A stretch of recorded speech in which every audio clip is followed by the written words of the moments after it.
एक गांव में श्रेया नाम की एक बेहद खूबसूरत लड़की रहती थी। उसकी दुनिया में कोई नहीं था, वो अकेली थी। बस उसका एक बॉयफ्रेंड था जिसका नाम सलीम था। सलीम एक मुस्लिम लड़का था और श्रेया एक हिंदू लड़की। दोनों करीब 4 साल से एक दूसरे से बहुत प्यार करते थे। श्रेया सलीम पर बहुत ज्यादा भरोसा और प्यार करती थी, लेकिन सलीम श्रेया की खूबसूरती का केवल फायदा उठाना चाहता था। वो उसके साथ मजा करना चाहता था। उसने कई बार श्रेया से अंतरंग होने के लिए कहा, लेकिन श्रेया हमेशा मना करती और शादी के बाद ही ये सब करने के लिए बोलती। जबकि सलीम उससे शादी करना नहीं चाहता था, लेकिन श्रेया इतनी खूबसूरत थी कि सलीम उसे बिना मजे लिए छोड़ना भी नहीं चाहता था। सलीम ने ये सब बातें अपने दोस्तों को बताईं। उसके एक दोस्त ने उसे एक तरकीब बताई। मुंबई के एक अपार्टमेंट में उसके चाचा का एक फ्लैट खाली है, वो श्रेया को वहां ले जाए और उसके साथ जो चाहे करे। और श्रेया से बोले कि शादी के लिए सलीम के घर वाले नहीं माने, इसलिए वे भागकर शादी करेंगे और वहीं रहेंगे। 3 दिन बाद सलीम ने ऐसा ही किया। वो श्रेया को लेकर गया और एक नकली शादी की। फिर वे उस फ्लैट में चले गए। सलीम और श्रेया दोनों खुश थे। सलीम पहली रात के लिए बहुत उत्साहित था और उनके बीच सब कुछ हुआ। दोनों अंतरंग हुए। ऐसा 25 दिनों तक चला। दोनों हर वक्त रोमांस करते। एक दिन रोमांस करते वक्त सलीम का दोस्त वीडियो कॉल करता है और सलीम कॉल उठा लेता है। तभी श्रेया ने कुछ नहीं पहना था और वीडियो कॉल पर सलीम का दोस्त श्रेया को थोड़ा देख लेता है। श्रेया को देखने के बाद सलीम के दोस्त का भी मन श्रेया के साथ कुछ करने का करता है।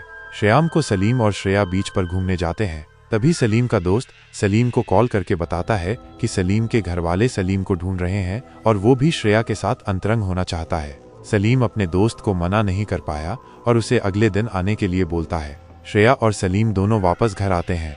दोनों बहुत उत्साहित होकर फिर से प्यार करने लगते हैं और सो जाते हैं। अगले दिन सलीम का दोस्त घर आता है। श्रेया उसे पानी देती है।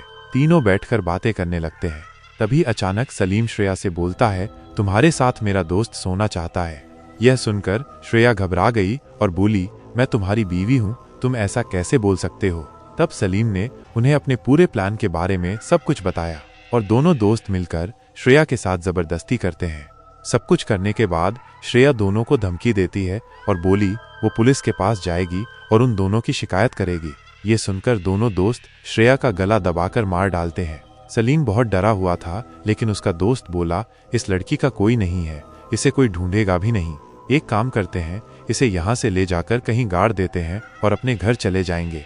दोनों ऐसा ही करते हैं और घर चले जाते हैं और अपनी अपनी जिंदगी में दोनों खुश रहने लगते हैं। लेकिन 13 दिन बाद सलीम को सपनों में रोज श्रेया दिखाई देने लगी और हमेशा सपनों में पूछती, आखिर मेरी क्या गलती थी जो तूने मेरे साथ ऐसा किया। बार बार यही सवाल पूछती। सलीम पहले पहले इसे नजरअंदाज करता था, लेकिन धीरे धीरे उसे हर जगह श्रेया की शक्ल दिखाई देने लगी। इस बार वो खूबसूरत नहीं बल्कि डरावनी, खून से सनी और सड़ी हुई थी। सलीम को हर पल श्रेया की चीखें सुनाई देने लगी। उसे लगने लगा जैसे श्रेया की ठंडी उंगलियां उसकी गर्दन पर महसूस हो रही हैं, जैसे उसे गला घोंटकर मार रही हों। सलीम का दोस्त जिसने इस अपराध में उसका साथ दिया था, उस पर भी अजीबोगरीब घटनाएं घटने लगीं। रात में उसे लगता कि कोई उसके बिस्तर के पास खड़ा है।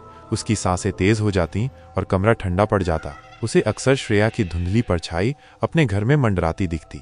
उसे अजीबोगरीब सपने आने लगे, जिनमें श्रेया उसे पानी में खींचती हुई दिखाई देती। वो डर के मारे कांपने लगा और सलीम से भी दूरी बनाने लगा, क्योंकि उसे लगने लगा था कि ये सब सलीम की वजह से हो रहा है। एक रात जब सलीम अपने कमरे में अकेला था, तो उसे लगा जैसे हवा में ठंडक बढ़ गई है। उसकी आंखों के सामने श्रेया का चेहरा उभरा। अब वो पहले से कहीं ज्यादा भयानक लग रहा था। उसकी आंखें लाल अंगारों सी दहक रही थीं और उसके होंठ धीरे धीरे हिल रहे थे। मेरा बदला अब शुरू होगा। सलीम डर के मारे चीखा और जमीन पर गिर पड़ा।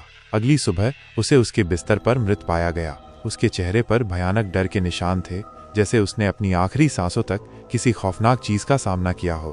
कमरे में कोई जबरन घुसने का निशान नहीं था और डॉक्टरों को उसकी मौत का कोई स्पष्ट कारण नहीं मिला। पुलिस ने इसे हार्ट अटैक मानकर केस बंद कर दिया। सलीम के दोस्त को जब ये खबर मिली तो वो और भी डर गया। उसे विश्वास हो गया था कि श्रेया बदला लेने आ रही है। वो शहर छोड़कर भागने की सोचने लगा, लेकिन इससे पहले कि वो कुछ कर पाता, एक रात उसे अपने घर में अकेला पाया गया।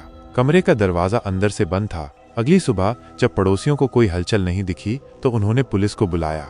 अंदर का नजारा रोंगटे खड़े कर देने वाला था। उसका शरीर जमीन पर पड़ा था, उसकी आंखें खुली हुई थीं और उनमें वही भयानक डर जमा हुआ था जो सलीम की आंखों में था। उसके शरीर पर कोई चोट का निशान नहीं था, लेकिन कमरे में अजीबोगरीब तरीके से चीजें बिखरी पड़ी थीं, जैसे कोई अदृश्य शक्ति तांडव मचा रही हो।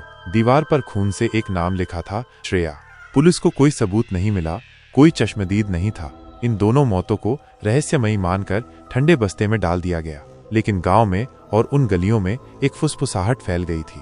लोग कहते थे कि रात के अंधेरे में कभी कभी मुंबई की उस अपार्टमेंट की खिड़की से एक लड़की की परछाई दिखती है, जिसकी आंखें लाल होती हैं।